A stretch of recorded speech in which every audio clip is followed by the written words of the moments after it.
Françoise est une vieille famille vanoulenque, donc de génération en génération, il y a eu des liens. Et puis Anne-Marie, c'est plus récent, c'est l'occasion d'amener, mais c'est récent par rapport à Françoise. Autrement, l'escale inattendue, voilà. C'est donc une histoire d'amitié déjà entre nous deux et un coup de cœur pour Banous que nous avons depuis des années, moi depuis plusieurs générations. Et nous avons voulu faire donc un livre en duo, un parcours à la fois poétique et artistique. Pourquoi Banous autrement?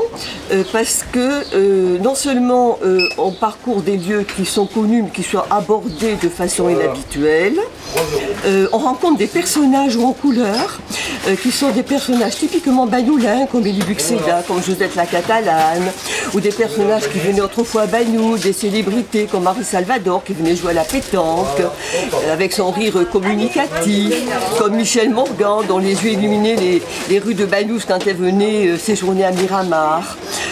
Et puis c'est un Banous donc où on peut retrouver des petites scènes de rue. Par exemple, le banc des sénateurs.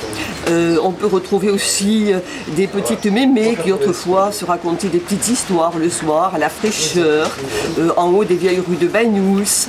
Voilà, donc c'est un livre qui essaie de transmettre des émotions que nous avons nous-mêmes. Et c'est grâce à Anne-Marie, elle va en dire quelques mots, un livre qui représente aussi la lumière, la luminosité de... Moi je remercie beaucoup Françoise qui a su mettre en avant et qui met toujours en avant déjà sur plusieurs livres qu'elle a écrits, la culture banoulenque. Et c'est très important aujourd'hui que les gens se cultivent, écrivent et lisent. Voilà. Et moi je me suis calquée au texte de Françoise pour apporter la couleur. Cette couleur qui intensifie l'émotion. Et j'ai voulu à ma manière, sous une forme très imaginaire, donner plus de force et plus de rêverie à Banous. Et je voulais que les voyageurs, les promeneurs, les banoulenques retrouvent un petit air de Banous, même s'il est transfiguré par la couleur. Voilà, et j'ai eu beaucoup de plaisir à transmettre et à donner ces couleurs à Banous. De l'émotion, j'avais tout ce monde et puis le crayon m'a amené à penser à un pourrou et voilà, c'est le trait de l'artiste tout simplement. Tout Banous dans un pourrou, c'est beaucoup dire, mais bon, le pourrou fait quand même partie qui fait partie des traditions banoulenques et catalanes, qui s'intitule La Sardane. Il est court, donc celui-ci je vous le lis en entier. La ronde des bigatanes fascine le spectateur.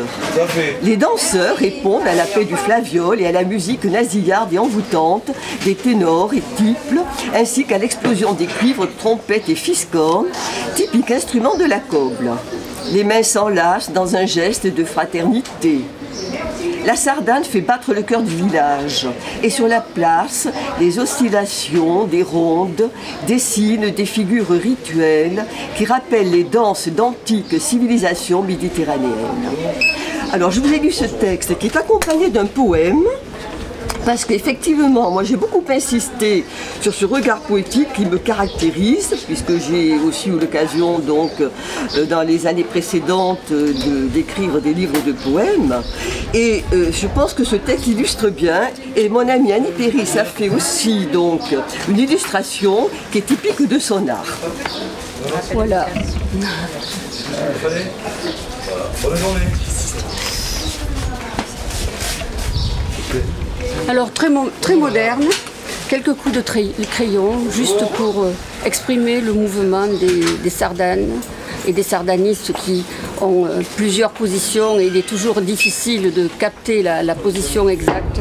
Donc en abstrait, j'ai voulu représenter le danseur et la danseuse. Je voudrais ajouter donc deux éléments qui me paraissent importants. Tout d'abord, rappeler simplement que dans ce livre, on va rencontrer un Banous donc, qui est plutôt classique, mais présenté, comme je l'ai dit, de façon différente.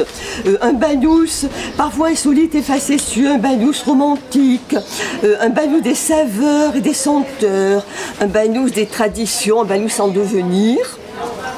Et puis la deuxième chose que je voulais vraiment souligner, c'est que nous sommes accompagnés par des amis, en particulier par Michel Bayard, qui a fait au début du livre un très joli portrait de nous deux en vis-à-vis, qui est auteur également de livres, de Jean-Pierre Stevenezzo, qui a été notre photographe.